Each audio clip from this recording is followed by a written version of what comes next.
தாய் தமிழ் உறவுகள் அனைவருக்கும் வணக்கம். சிவகங்கை மாவட்டம் சிவகங்கை மாநகராட்சியிலிருந்து சரியாக 17 கிலோமீட்டரில் அமைந்துள்ளது நாட்டாங்குடி என்ற கிராமம். இந்த கிராமத்தில் ஏறக்குறைய 5 தலைமுறையாக 5000 குடும்பத்திற்கு மேலாக மக்கள் வாழ்ந்து கொண்டிருந்தார்கள். இப்பொழுது அந்த கிராமத்தில் யாரும் இல்லாமல் ஒரே ஒரு ஐயா மட்டும் வாழ்ந்து கொண்டிருக்கிறார். எங்களுடைய கிராமத்தை மீட்டெடுத்து கொடுங்கள் என்று பல்வேறு செய்தி ஊடகங்கள் மூலமாக அரசுக்கு கோரிக்கை வைத்துள்ளார்.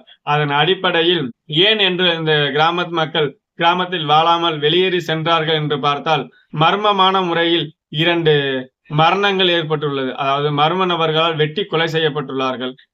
அதில் ஒருவர் அத்தியாவசிய தேவைகளை பூர்த்தி செய்யக்கூடிய மளிகை கடைக்காரர். அந்த மளிகை கடைக்காரர் இல்லாததனால் அத்தியாவசிய பொருட்கள் வாங்குவதற்கு கூட மக்கள் ஏறக்குறைய 10 கிலோமீட்டர் வரை பயணம் செய்ய வேண்டியதாக இருக்கு. இதன் அடிப்படையில் மக்கள் அதிகமாக வெளியேறி சென்றிருக்காரு. இன்னொரு காரணம் என்றால், அரசு திட்டங்கள் சரியாக செயல்படவில்லை. அதாவது அடிப்படை வசதிகள் எதுவும் இல்லாத காரணமால் மக்கள் அந்த கிராமத்தில் வாழ தகுதி இல்லாத நிலை ஏற்பட்டுள்ளதால் பெருநகரங்களில் சென்று தங்களுடைய பொருளாதார தேவைகளை பூர்த்தி செய்ய அனைத்தையும் எடுத்துக்கொண்டு வெளியே செல்கின்ற ஒரு அவல நிலை ஏற்பட்டுள்ளது. இது மிக பெரிய ஒரு அதிர்ச்சிகரமான செய்தியாத்தான் இருக்குது. இது இங்கு மட்டும் அப்படின்னு பார்த்தோம்னா, இங்கு மட்டுமல்ல, பல்வேறு கிராமங்களில் இதே போன்ற செயல்கள் நடைபெறுகிறது. அதாவது ஏறக்குறைய 100ல் 50% கிராமப்புற மக்கள் அதிகமாக கிராமத்தில் வசிப்பதில்லை.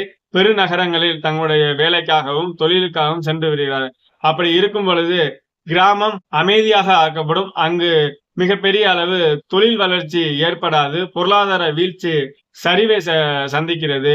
அதனால் தமிழ்நாட்டில் நாம் தமிழர் கட்சியோட செந்தமிழர் சீமான் அண்ணன் அவர்கள் சொல்லிய போது யாரும் கேட்கவில்லை. அதாவது கிராமப்புறத்தை நோக்கி வளர்ச்சி என்பது இருக்க வேண்டும், அப்பொழுதுதான் நகரங்கள் பெருகி வழியாது.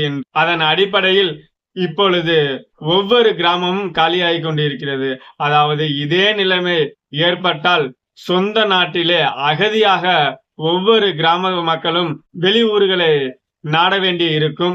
இப்பொழுது அதிகப்படியான வடமாநிலத்தவர்களும் தமிழ்நாட்டில் இறங்குவதன் காரணமாகவும் தங்களுடைய உரிமையும் வாழ்க்கையும் பறிக்கப்படும், தங்களுடைய வேலை வாய்ப்பும் இழக்கப்பட்டு சொந்த நாட்டிலே அகதியாக்கப்படுவார்கள் என்று அவர் அன்று சொன்னது யாருக்கும் கேட்கவில்லை. இப்பொழுதாவது இந்த மக்கள் புரிந்து கொள்ள வேண்டும் என்று உங்களிடம் கேட்டு விடைபெறுகிறேன். நன்றி, வணக்கம். இப்ப எங்க ஊரை மீட்டு கொடுக்க பழைய நிலைமைக்கு வரணும், காவல்துறை வரணும். இந்த நீ பாக்குற மாவட்ட ஆட்சியில தான் பொறுப்பு. ஐஏசி படிச்சு உங்களுக்கு சம்பளம் வாங்குறீங்க மாசம் மாசம். உங்க பணியில